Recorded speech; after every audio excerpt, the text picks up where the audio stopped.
No coffin could ever hold him.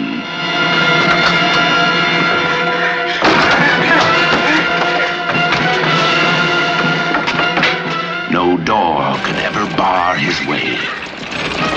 He is back from the dead. Count Dracula is alive.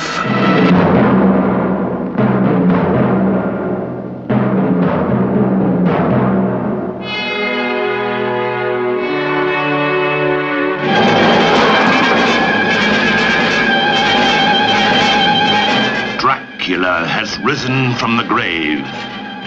Dracula, the most fearsome name in any language. The most feared being ever to haunt the living.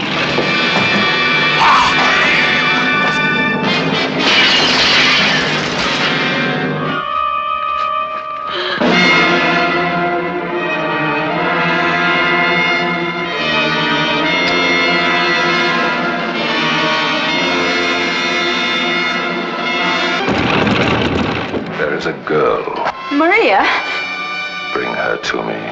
During the hours of darkness, she must never be left alone. Bring her to me!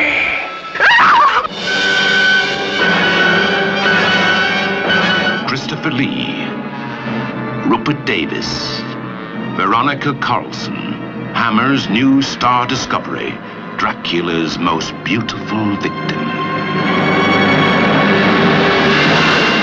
Dracula has risen from the grave.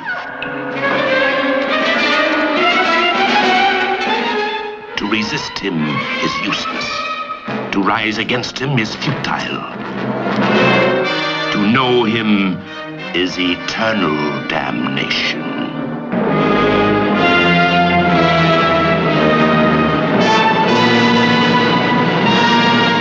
Dracula has risen from the grave.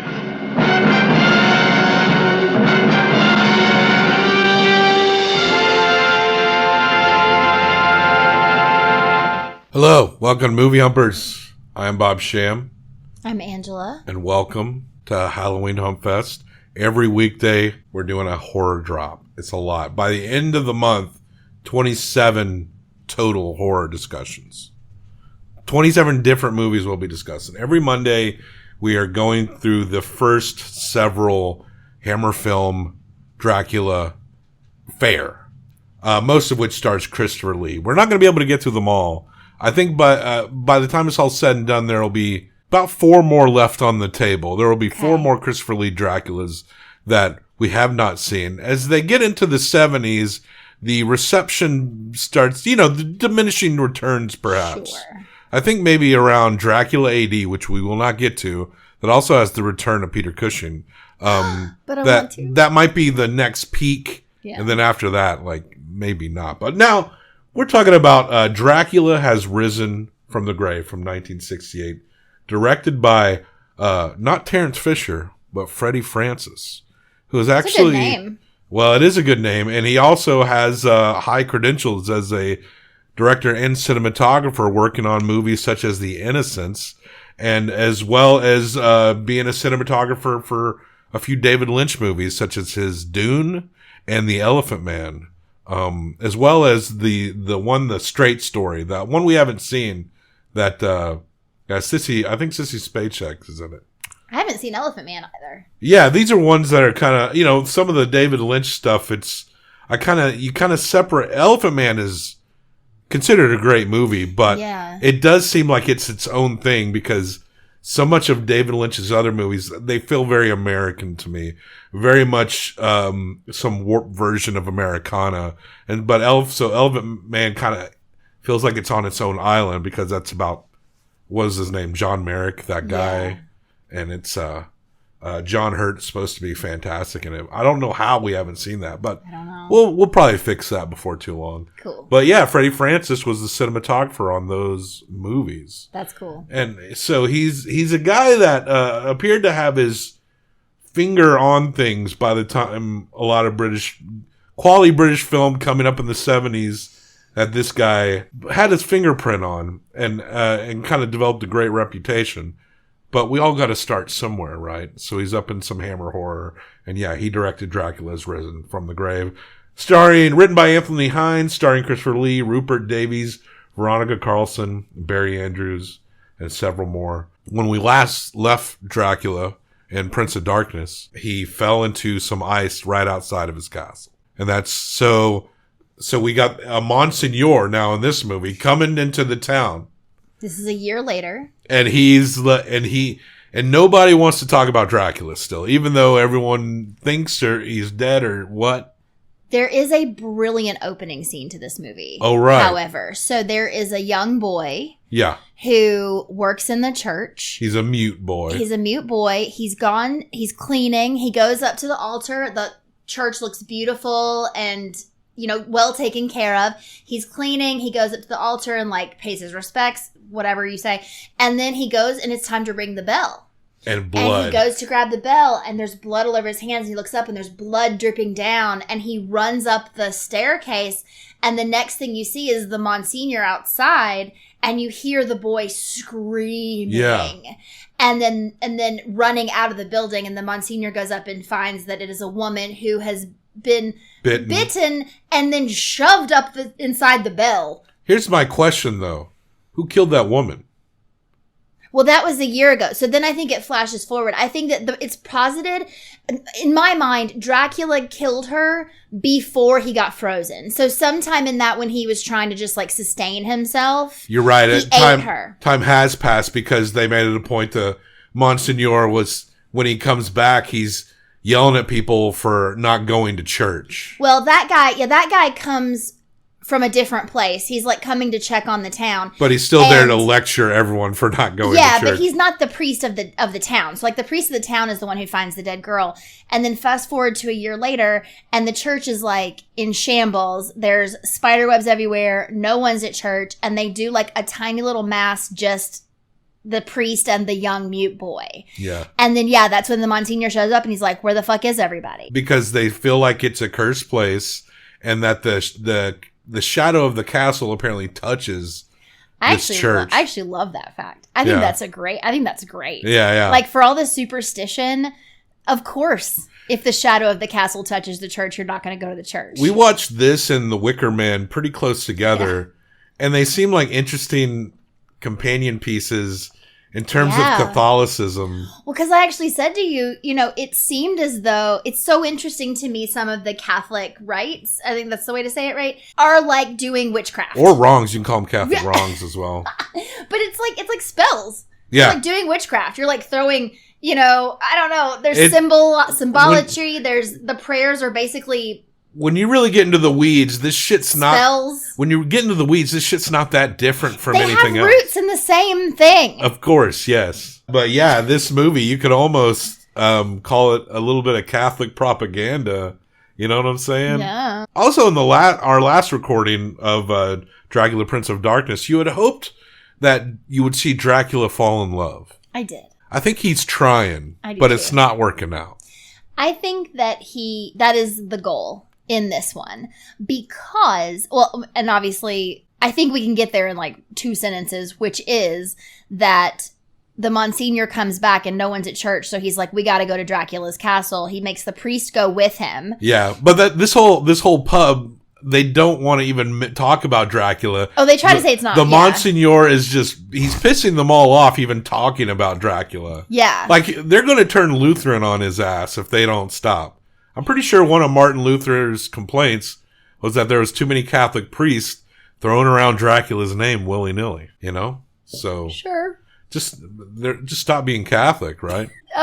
So the next day they go and the Monsignor's carrying this huge golden cross and he makes the priest go, but the priest can't make it. He is so scared that he can't keep walking. Yeah. And so the Monsignor's fine, stay here, I'll come back and get you. Well, this priest is an idiot. A clumsy oaf. And he falls and he busts his head open and it also busts the ice open. Cracks the ice. Right above a absolutely perfect looking preserved Dracula.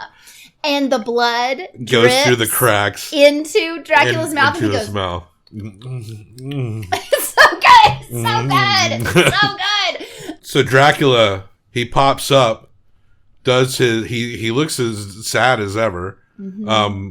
He looked definitely sadder in the last movie, but he still looks pretty sad here. Yeah. And then he mesmerizes that priest, and that priest essentially becomes his Renfield for most of the movie. Then whose religion is stronger? So Monsignor is like, hey, where'd that priest go? And they're like, oh, he had to go be by himself, which was a lie. He had never left Dracula's side. Like, why did they lie about that? They just wanted the Monsignor to go. Yeah. I think that if they had said he never came back, the Monsignor would be like, let's all go look for him. And they just wanted him to fucking get out. Yeah. So they lied. Because they just assumed, I'm sure they just assumed he was dead. They say later in the movie that, like, maybe if we don't diss Dracula, he'll leave us the fuck alone. Absolutely. They're like, we don't want to bother him. If we ignore him, maybe he'll ignore us. So then the Monsignor's like, right now I gotta go home. So he goes, travels all night. To his hometown. And he lives with his dead brother's wife and daughter. Yeah. So he lives with a sister-in-law and a niece. This movie, we get a lot more developing of characters throughout the towns and stuff. A lot of the previous movies are just kind of like a scramble to deal with the vampirism that's happening. Yes. There's a little bit more unpacking and characterizations of several people that aren't directly orbiting Dracula, but will before the end of the movie. Absolutely. Well, you know, his sister-in-law never does. Mm-hmm. But Dracula asks the priest when he gets back to his house, he says to the priest, who put this fucking cross on my house? Yeah. And the priest is like, it was the Monsignor. And instead of the priest removing the cross and Dracula just going in, they're like, oh, no. We have to go dig someone up from the cemetery. We have to, like, dump out this woman's dead body. We have to, like, put Dracula in it. And I wish I could remember the name because it showed the nameplate so very many times that I wondered if there was any wasn't sure if it meant anything. Right. Yeah, and I didn't look it up. I wish I had, whatever. You guys look it up. The priest takes him to the Monsignor's town. So now they're like both in the Monsignor's area because basically he's like, I gotta get this Monsignor. Well, he ends up finding and biting this girl who works in the bar, another like horny barmaid. Yeah. Who we meet her. Her dumplings are boiling over. Dumplings are boiling over, Zena.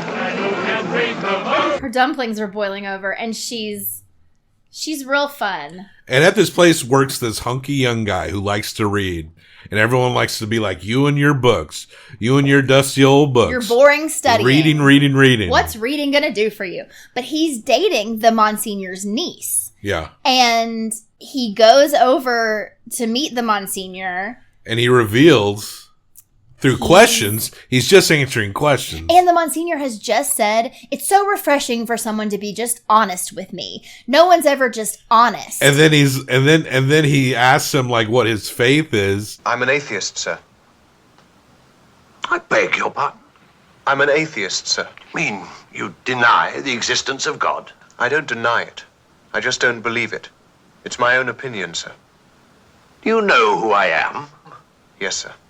And you come here to my house, speaking this blasphemy? You asked for my beliefs, sir, and I've given them. It was an honest answer, sir. You said you liked people to be honest.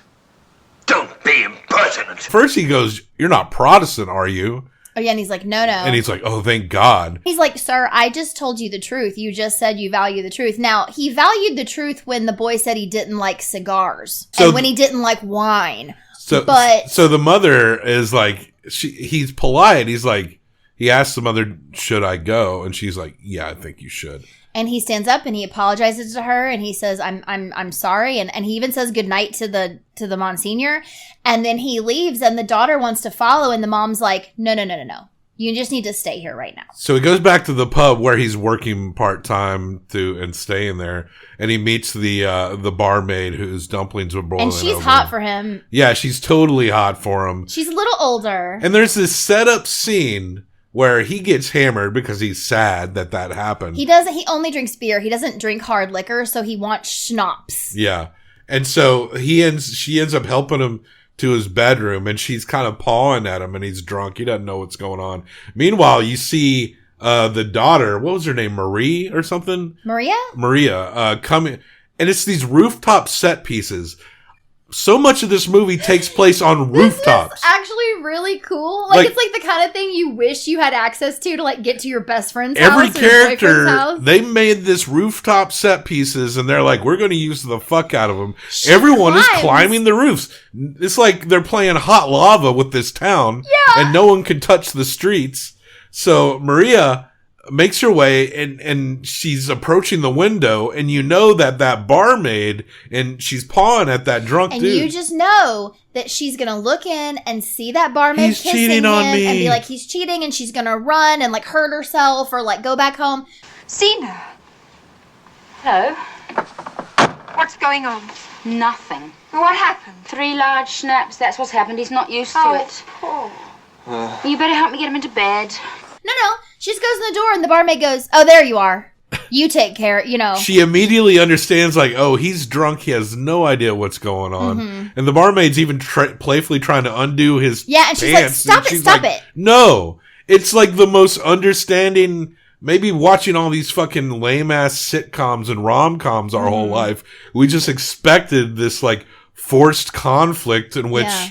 But no, it was a scenario where she completely understood what was going on. And was not mad about it. Also, she is a girl who is confident in the relationship. She knows that he loves her. She knows that he's not going to fuck that girl. This proves that character is not insecure. She is not insecure. Unfortunately, the barmaid is. She is. So then she's drunk and no, she's not drunk, but it's late. And she needs to walk home. And even, the owner of the bar tried to be like, would you like to stay with me? I know. She's like, no, I'm going to go throw home. your line out there. I mean, why not? They've probably fucked at some point. I mean, who knows? But she's like, no, I got to go home. So she starts walking through the woods. And this is interesting.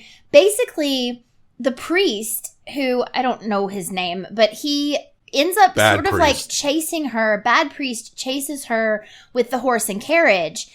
And then she thinks she's gotten away from him, but then she turns and there is Dracula. Yeah. But listen, she, faster than anyone, is like, oh, like it's like, not really, but she very much is like, take me. Like she's ready. You're my boyfriend. And then, because then, the next day she's been bitten, but she's not dead. So she's like around and, things are happening. And that's the next day when somehow Dracula finds out that the Monsignor has a niece. And he's like, oh no, I don't want this barmaid. I want that niece. That's the real revenge. The barmaid literally just wants to be loved by Dracula. She looked at him and was like, he's like, you need to go get her for me. And she's like, Maria? Bring her to me. What do you want her for? You've got me. Bring her to me. What? That's actually... I love this character so much, and that broke my heart a little bit because I feel like that is not the first time she has said that. Do you know what I mean? Like, it's like, she's the girl that people fuck, not who they take home to their mother. Yeah. And she thought for once, this is a fucking vampire. I gotta count. We can do this. He turned me, or he's turning me. But no, Dracula ends up killing her and tells the bad priest, dispose of this. Because he did turn her, but she was like... Yeah.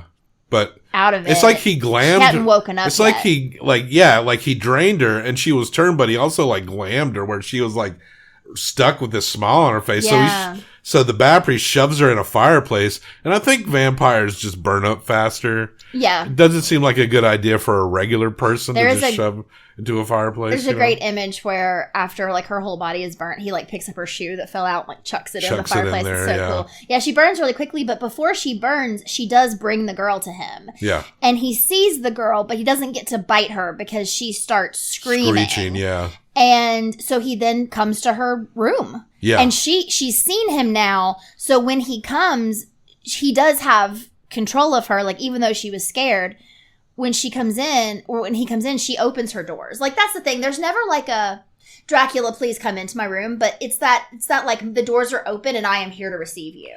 Now, so he can just walk right in. It's important to note that when Dracula approaches her, often when we see Dracula pop up on somebody or go to bite somebody, he gets red-eyed. But he wasn't red-eyed when he approaches Maria. The second time, the first time when he had red eyes, that's when she got scared of him. Right. And I think that he didn't want her to be scared of him. So when, he came to her room, he had regular eyes. And also, can we just for a second, and I just want you to like clip this in if you can, the way that he smiles, it's like this. I love it. But anyway, he's very creepy. Now I've never read the Bram Stoker novel, but I know I think it was in Coppola's Dracula, maybe it's indicative of the novel, that Dracula pursues Mina after seeing a picture of her because Mina looks like his late wife that passed away before he became a vampire. So I think there is always this thing floating around with Dracula where he has these wants, where he wants to have some kind of companion, and maybe he doesn't like what he gets, but what he's pursuing, he definitely always wants. And you get the feeling that he really wants this to work out with Maria as a proper vampire bride. The way that he doesn't kiss her, but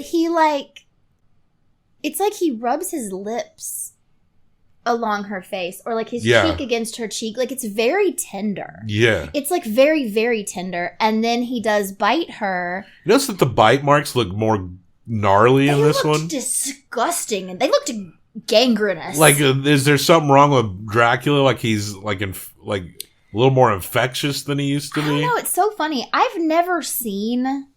I feel like every other vampire movie, it's either like just like punctures or it's like your neck is ripped open, you know? But this like idea that it almost looks like tiny volcanoes on their necks. Yeah, like, it's almost so way too weird. protruding. And this, it was like gray and huge. Yeah. It's weird. I mean, I guess if you really did get bitten, you would swell and it would be bruised. And so maybe that's what they were going for. Yeah. It's weird, though. I think now Monsignor catches Dracula in the room, so Dracula gets chased off with crosses and shit. Oh, yeah. And so Monsignor's like, he goes to chase Dracula, and he gets cracked in the head by the bad priest.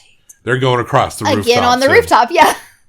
So Monsignor is dying. He's had probably brain bleed or something.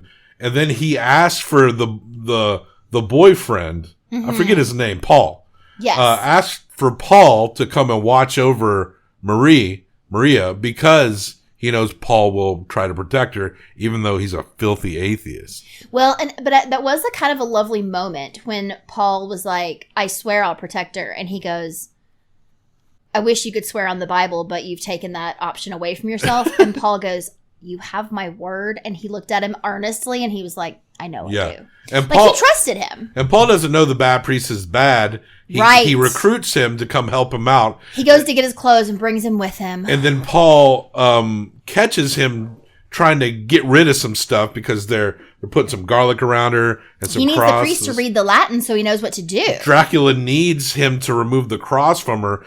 And this is why he doesn't take the cross off the door, I guess, because he absolutely cannot, without quaking in absolute fear, even touch that cross. Yeah. But so Paul catches him doing some shit, and then he snatches his ass. He's like, "We're going to Dracula right now." So they go to Dracula, and you point out there's no hammer in this Hammer film. No hammer. There's the biggest steak I've ever seen. And he pulls out this comically large steak, and then it's like 3 feet long, standing over Dracula in his casket. And he like jabs it into him. And you notice that whenever they're in all the Hammer movies here, all these Draculas, it seems like they're staking right at the top of the stomach, like right under the rib cage, not so much right by the heart. So he stabs. It should technically be like here. Yeah. And they stab like here. Yeah, like in every movie. Yeah. And so he stabs Dracula, and then the bad priest is like, you have to pray now. And he's like, what are you talking about? You pray. And it's like, now, this is a rule I didn't know, that you have to say a prayer after you stake them. Maybe that's a Bram Stoker rule. This rule didn't happen in any of the movies before this. It just seemed like an extra thing because this has to be about Paul's crisis of faith or lack thereof, right? That's That's the underlying plot of this movie. Yeah. And so Dracula survives the staking. Because he didn't pray. Maybe you had to pray because it was Dracula? I don't know. Because he's stronger? Because we don't have to do it with anybody else. But Dracula's got Maria pretty well mesmerized, and now he wants to take her back to the castle. And it's actually really sweet. She's following him, but she doesn't have any shoes on. Her feet are getting torn the fuck up. And at some point, because she's getting torn up, he picks her up and carries her the rest of the way. He likes her. He likes her. And then she removes the cross, which she's stronger than the priest. Yeah, sure. So she removes the cross, but that's when Paul shows up. And the cross falls down the cliff and jabs into the ground, face up, the cross is standing. And then Paul starts to tussle with Dracula. You see what's coming after you see the cross land into the ground. And Dracula gets flipped over and he impales himself on the cross. And then the bad priest sees that and does a prayer. Looks to the sky and prays in Latin. Sed libera nos, amamo. Amen.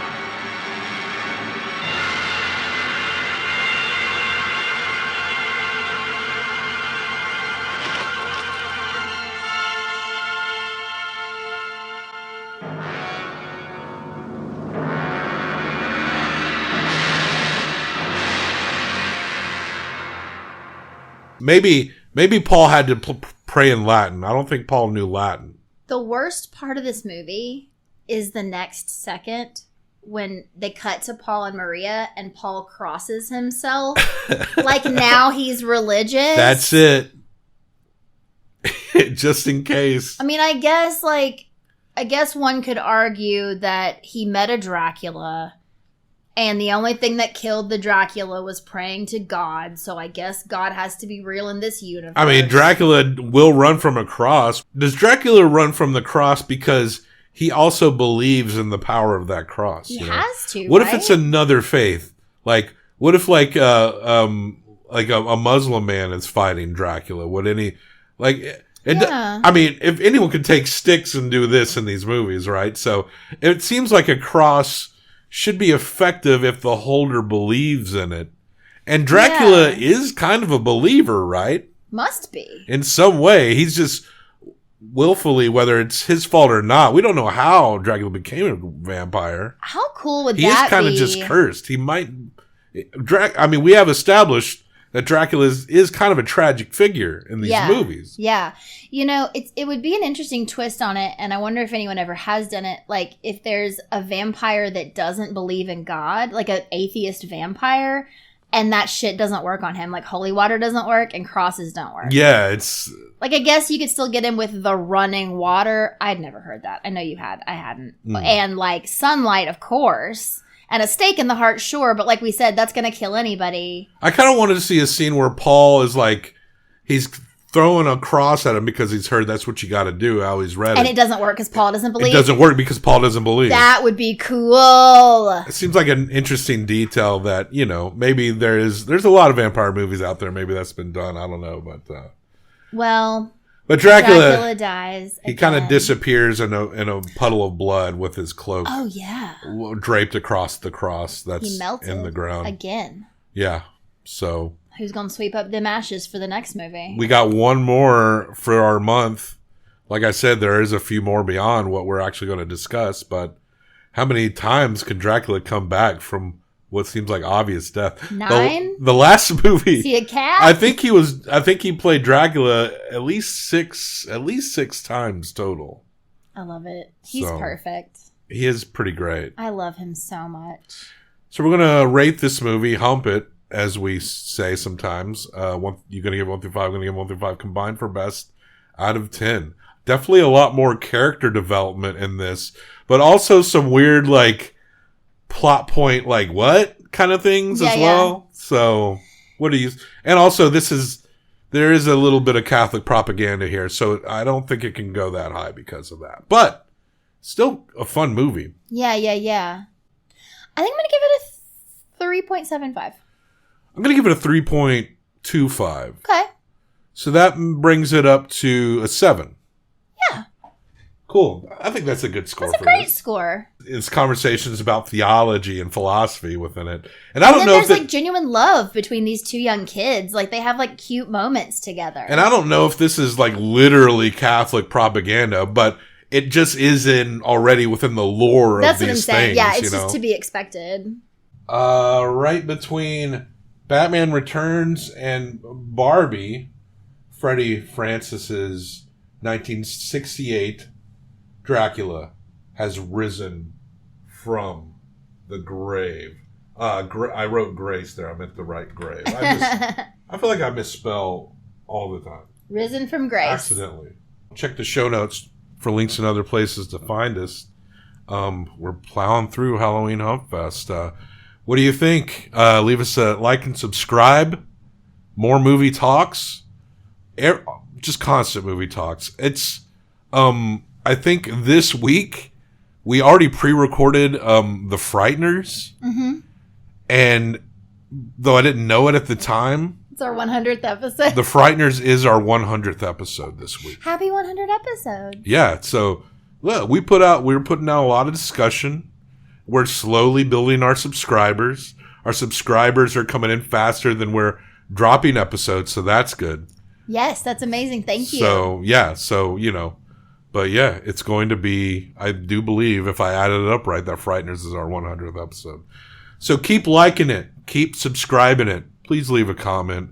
And most importantly, death to all traitors.